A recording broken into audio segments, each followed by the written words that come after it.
খোরাফাতে একটা আইডিয়া আসছে আজকে মাথায়।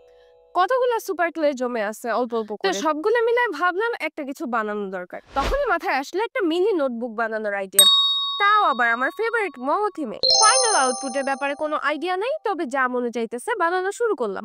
মোমোর জন্য একটা শেপ এঁকে নিয়ে 2 ভাঁজ করে কেটে এবারে 2টা টিস্যু পেপার নিয়ে নিলাম ভিতরে চিকেন স্টাফিং বানাতে।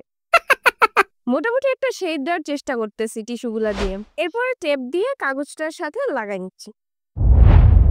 এখন লাগবে অনেকখানি ক্লে। কয়টা ক্লে একটু নরম টাইপের ছিল, যেটা দিয়ে কাজটা করতেই পারতেছিলাম না। অনেক চেষ্টার পর অবশেষে কোনো রকমের স্টাফিংটাকে কভার করে নিলাম। এখন মোর যে ভাঁজগুলা থাকে সেরকম করে দেওয়ার প্রাণপণ চেষ্টা চালাই। যাই হোক, ফাইনাল লুক মোটামুটি এইরকম আসছে। একইভাবে আমি আরো একটা বানাই নিচ্ছি। এখন এগুলোর উপরে আমি হোয়াইট কালার করে নিতেছি। আপনারা যদি আমার চ্যানেলে নতুন হয়ে থাকেন, ইউনিক সব আইডিয়ার জন্য এখনই সাবস্ক্রাইব করে রাখতে পারেন।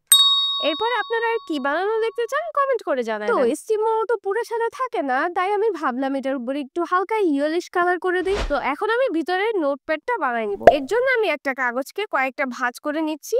এখন মোমোর সাইজ মতন কেটে নিব। ভাবছিলাম অন্য কালারের পেপার দিব, পরে মনে হইলো হোয়াইট কালারই ভালো হবে এর জন্য। আপনারা কি বলেন, হোয়াইট ভালো হয়েছে নাকি অন্য কালার দিলে ভালো হতো?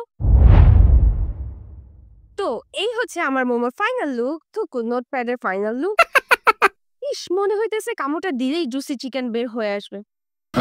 তো আপনারাই বলেন, আমার এক্সপেরিমেন্টটা কি ফেল হয়েছে অর পাস? আরে আম্মু, এটা তুমি আমার জন্য